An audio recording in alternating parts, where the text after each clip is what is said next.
തിരുവനന്തപുരത്ത് E D ഉദ്യോഗസ്ഥർക്ക് നേരെ CPM ഡിവൈഎഫ്ഐ പ്രവർത്തകർ നടത്തിയ അക്രമങ്ങൾ മുൻ മുഖ്യമന്ത്രി പിണറായി വിജയനെ കൂടുതൽ അപകടത്തിലാക്കാനും പാർട്ടിയിൽ ഒറ്റപ്പെടുത്താനും വേണ്ടി സ്വന്തം പാർട്ടി തന്നെ ഒത്തുകളിച്ചുണ്ടാക്കിയ നാടകമാണെന്ന് BJP നേതാവും നടനുമായ ദേവൻ. ഗുരുവായൂർ ക്ഷേത്ര ദർശനത്തിന് ശേഷം മാധ്യമപ്രവർത്തകരോട് സംസാരിക്കുകയായിരുന്നു അദ്ദേഹം. ഇ ഡി ഉദ്യോഗസ്ഥരെ ശാരീരികമായി ആക്രമിച്ചത് ജനാധിപത്യത്തിന് ഭൂഷണമല്ല. മലയാളികൾക്കാകെ അപമാനകരമായി ഈ സംഭവം മാറി. പിണറായി വിജയനെ ഏതു വിധേനയും പദവികളിൽ നിന്ന് മാറ്റാൻ വേണ്ടി സ്വന്തം പാർട്ടിയിലെ എതിരാളികൾ പ്രയോഗിച്ച സൂത്രമാണിതെന്നും ദേവൻ കൂട്ടിച്ചേർത്തു. നമ്മുടെ മുൻ മുഖ്യമന്ത്രി വലിയൊരു ഇഷ്യൂലേക്ക് നടന്നുകൊണ്ടിരിക്കുകയാണ്. അപ്പോൾ അദ്ദേഹത്തിന് കൂടുതൽ അപകടത്തിലേക്ക് എത്തിക്കാൻ വേണ്ടിയിട്ട് അവരുടെ പാർട്ടിയും ഡിവൈഎഫ്ഐയും കൂടി ചേർന്ന് ചെയ്തതായിട്ട് എനിക്ക് തോന്നുന്നു. കാരണം നമുക്ക് എല്ലാവർക്കും അറിയാം, അവരുടെ പാർട്ടിയിൽ തന്നെ പിണറായി വിജയൻ സാറിനെ ഒറ്റപ്പെടുത്താൻ വേണ്ടിയിട്ട് ഒരുപാട് ശ്രമങ്ങൾ നടക്കുന്നുണ്ട്.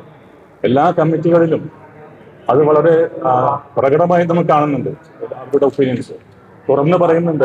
ഇതേവരെ നമ്മൾ കാണാത്ത ഒരു CPM-ന്റെ പ്രകടനങ്ങളാണ് നമ്മൾ കാണുന്നത്. അത് ഒരു ചീഫ് മിനിസ്റ്റർ, അത് പിണറായി വിജയനെ പോലെയുള്ള സർവശക്തനായ ഒരു മനുഷ്യനെതിരായിട്ട് അവരുടെ പാർട്ടിയിൽ തന്നെ ഒരുപാട് വിവിധ ഒപ്പോസിഷൻസ് ഉണ്ടാവുക.